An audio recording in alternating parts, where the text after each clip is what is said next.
Hi everybody, this is Rhys Barber from Audiology Associates. Thank you very much for watching that earwax removal compilation video today. If you've never come across the channel before, we post earwax removal videos every Monday, Wednesday and Friday at 9 PM UK time.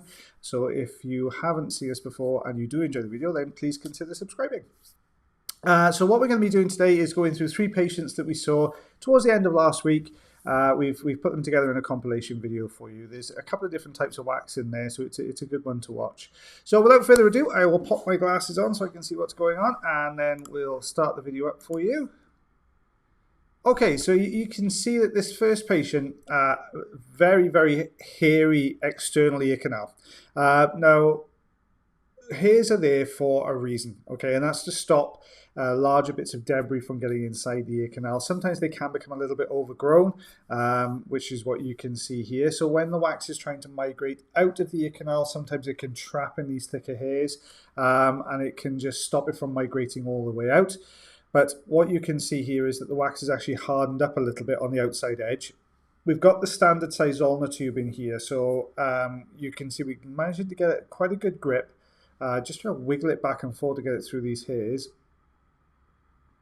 You can see that sort of drier right-hand side to the wax there, just kind of holding it in slightly.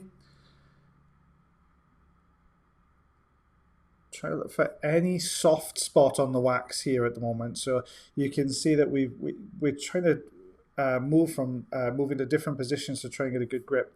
It's not really budging, so we've got the Jobson horn in here. You can just about see it through the hairs.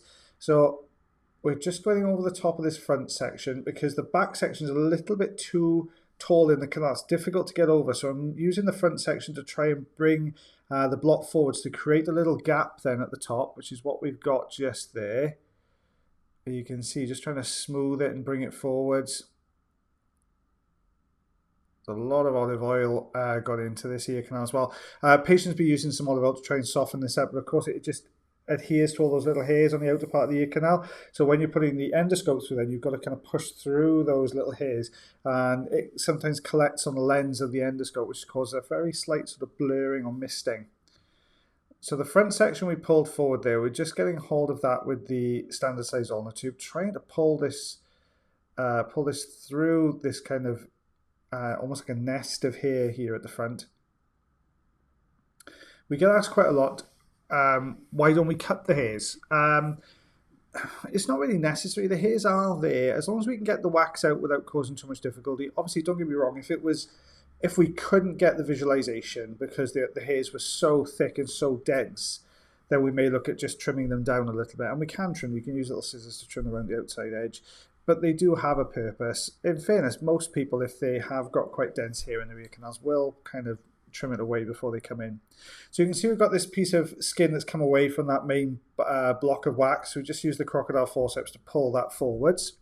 There's a little tiny gap at the top. You can just about see it there. That's what I'm aiming for with the Jobson horn there. Feeding the Jobson horn in so we can get it just over the top, then tilting to bring it down, which is what we're doing here. And we're trying to roll this forwards now to the ear canal. We're back in now, trying to get behind it. There you go. It's just starting to roll forwards. There we are. So you can see it coming away now. You can look at it's quite a hair-filled kind of mass of wax, really. All came out though behind that.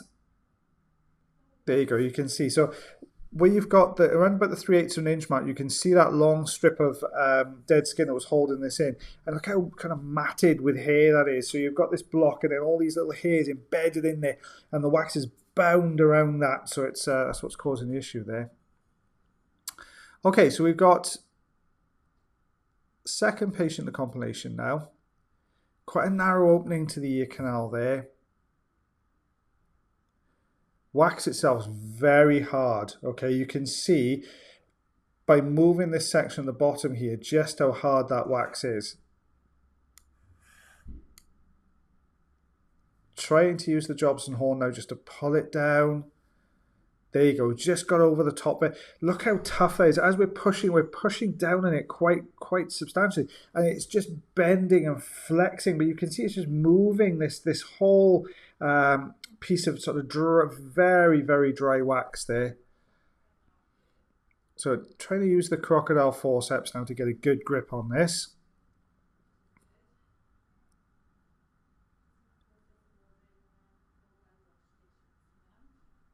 Not quite.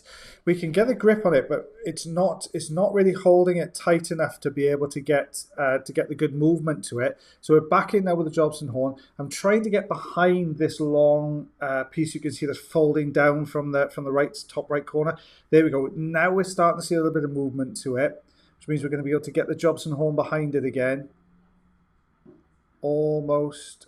Just moved a little bit. Sometimes it'll almost get the grip, but it's so tough it just slides off and kind of flicks out of the ear. There we go. Now we're starting to see it roll. If we can get behind this pocket of skin we've got here now and dry wax, then we'll be able to pull this whole thing out, I think. There we go. There we are. Now you can see that side just collapse out. Still going. Still coming out. There we are. Right, okay, we're out to the ear canal. Look how long that piece is. Can you see just that it's got that kind of very hard section at the front, much deeper section further in. Now this patient is actually one of our, it's a regular patient for us. They have a lot of difficulty with skin issues in the ear canal. You can see here that it's just, you can see where it peels off in layers. You know, I've talked to you before about how the skin should migrate down the ear canal, so it should migrate the whole length of the ear canal. But you can see here what's happening is that skin migration is getting interrupted, and we're getting these lifts of skin all the way down the canal. Very difficult and very uncomfortable actually to try and take out, especially in this deeper section here as well. So we're getting the worst of it out there. Obviously, the majority of it stays within that original hard block that you saw coming away. But you can you see all these little like lifts of it? And this patient comes through roughly about every 8 weeks to have this taken away. But you can see it's 3/4 of an inch long, so almost the full length of the ear canal. Look how wide that is. So just over 2 centimeters. So quite a long piece of dry skin and wax. So this is the last patient in this particular compilation. Wax it when you first look at it. It's got a sheen on the top of it. It's not unusual at the moment for people who have been using drops and things to try and help out with their wax problem while we've all been on lockdown. But when you've got that sheen, you can see that it's been softened up. You can actually see as the suction tube comes into contact with the wax, you can see all the oil bubbling up from underneath where it's formed a layer between the wax and the skin. We've got a good grip there. Trying to work around the outside edges. You can see the whole thing just move a little bit then. There you go. Now we're starting to see that up-down movement coming through. There we go. Good grip on that center section now, taking this away. It's almost out. That's got a little bit stuck. Let's see if we can move it. There you go. Just trying to wiggle this around the corner. It's really wedged in there now. It's not going to budge it out. Okay, so what's happened is we've actually got 2 pieces. The front section you can see me working on here, and then you've got a very thin sort of skin layer that's kind of joining it to a second piece. There you go. So you've got these 2 kind of lumps there and this thin layer in the center. With a little bit more still left in there. There we go. I hope you guys are enjoying this particular format with me in the corner down here. If you want us to carry on doing this, I'm more than happy to do it. Just let me know in the comments below, and we can make sure we carry on doing this this type of format for you. You can see a very deep section in here now. There you go, just hovering ever so slightly away from it, just to draw the wax to the suction rather than sort of pressing onto it. Don't forget, it's very uncomfortable down this part of the ear canal when you're very deep. Skin is very thin, your nerve endings are really close to the surface, so it's all very uncomfortable down that end if you press against the canal walls. So we're just trying to stay just that little bit further away from it and bring it towards the suction. Lots of little pieces coming away, you can see there. Got one really annoying little hair as well that's coming with it by the looks of it. So just staying just ever so slightly away. Always difficult when it's down in this corner. There we are, we've got a good grip there. I took the hair with it as well. So we've managed to clear, you can see now the bottom of the canal's nice and clear. Just got these couple of little straggly bits at the top here, so we'll just take some of those away. Not going to impede hearing there. Let's get that bit off the eardrum. Okay, so the drum now is lovely and clear. I'm just going to take some of these looser bits away. There we are. Any smaller or softer bits then, they're going to come away with baths and showers. You can see the eardrum there. So this is the same patient now with their second ear. So you're getting quite a few today. Using the standard size ulnar tube in here again. You can see we're just getting a little grip on the top there. That's pulled that section out. There should be another section just behind. There we go. So now for this one, we've taken the top away now. You see, it allows us room to maneuver the bottom section up, which is going to detach it from the base of the canal. There we go. Out it comes. You can see a little bit of dry skin on there.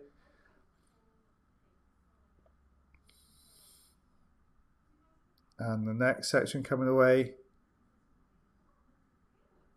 And the last piece, we're getting there. It's coming away in installments. This happens quite a bit. Sometimes you get these harder pieces of wax, you get these lots of pieces all in and around one another. There we are, you can see the eardrum now. Let's get these last couple of straggly pieces away. It is my lunch break. I'll have a quick cup of tea. Here we are. You can see what we're talking about staying away from the wax. I'm trying to pull it towards us. So you'll see that the wax will start to move and suddenly it'll move towards the suction. You'll get that grip there. Just there you go. I gotta remember to talk. I was so busy trying to see what I'm doing that I forget I'm supposed to be voicing this over. So you can see you've got the eardrum there. So this is what we remove from both ears. Oh no, I'm in the way now to be able to say. I think that's an inch. No, it's not. It's 1 3/4 inches. There we are. It's a bit easier with a pan out. And 4 centimeters. There we are. I'm never going to get inches, guys. I'm really trying, but I don't think I'm ever going to get it. Okay, so we had lots of different patients in lots of different patients in this compilation video, lots and lots of different types of wax as well. So you can see we get some very soft wax, some hardened up wax as well. I've got a really interesting one for you to see on Wednesday, which involves a very narrow ear canal. That's a good one to watch. So join us on Wednesday at 9 p.m. UK, so GMT, and I shall see you. As always, guys, take care, look after yourselves, look after one another, and we shall see you soon.